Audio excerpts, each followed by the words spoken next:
உத்தரப்பிரதேச தொழிலாளர்களை ஏற்றி சென்ற பேருந்து மின்கம்பி உரசி தீ விபத்து ஏற்பட்டிருக்கிறது. தொடர்ந்து இந்த விபத்துல 2 பேர் பலியாக இருக்கிறதா தகவல் வெளியாக இருக்கிறது. விவரங்களோடு செய்தியாளர் பாரதி ராஜா இணைந்திருக்கிறார். பாரதி ராஜா, வணக்கம். இந்த சம்பவம் எவ்வாறு நிகழ்ந்ததாக சொல்லப்படுது?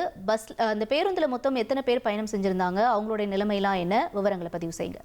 பேருந்துல சுமார் 20 பேர் பயணிச்சிருக்காங்க. இவங்க எல்லாமே உத்தரப்பிரதேச மாநிலத்திலிருந்து ராஜஸ்தான் மாநிலத்தின் மனோகர்பூர் காவல் நிலையத்துக்கு எல்லையில இருக்கிற ஒரு செங்கல் தொழிற்சாலைக்காக வேலைக்காக கிளம்பியிருக்காங்க. இன்னைக்கு காலையில வழக்கம் போல தனது அந்த வேலைக்கான அந்த பொருட்கள்லாம் எடுத்துக்கொண்டு அந்த பொருள்லாம் பஸ் மேல போட்டிருக்காங்க. இவங்க பஸ்க்குள்ள பயணிச்சிருந்தாங்க.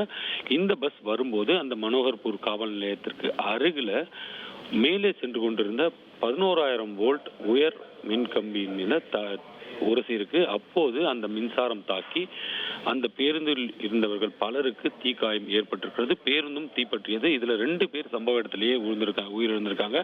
5 பேருக்கு படுகாயம் அடைந்திருக்கார்கள். அதாவது தீக்காயம் ஏற்பட்டிருக்கிறது. அவங்க 5 பேரும் மருத்துவமனையில் அனுமதிக்கப்பட்டிருக்கிறார்கள். மற்றவர்கள் அனைவருக்கும் சிறிய காயம் என்றுதான் சொல்லப்படுகிறது. இந்த சம்பவம் தொடர்பாக விசாரணையானது தற்போது நடத்தப்பட்டு வருகிறது.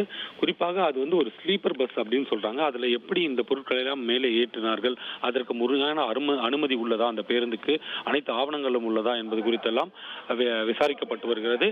இந்த தொழிலாளிகள் உயிரிழப்புக்கு அம்மாநில முதல்வர் கூட தனது இரங்கலை பதிவு செய்திருக்கிறார். தொழிலாளர்களை அழைத்து வரும்போது மிகவும் பாதுகாப்புடன் அழைத்து வர வேண்டும். முன்னெச்சரிக்கை நடவடிக்கைகள் அதே போல கவனத்துடன் செயல்படுவது மிகவும் அவசியம். இது போன்ற உயரழுத்த மின்கம்பியில் உரசும் வரை அந்த பேருந்தின் மீது எவ்வளவு பொருட்கள் வைக்கப்பட்டது, அது ஏன் கவனிக்கவில்லை, ஓட்டுநர் அதை ஏன் கவனிக்கவில்லை என்ற கேள்விகள் எல்லாம் கூட எழுகிறது. அதையெல்லாம் தற்போது போலீசார் விசாரணை நடத்த வேண்டியுள்ளது. தகவல்களுக்கு நன்றி பாரதிராஜ்.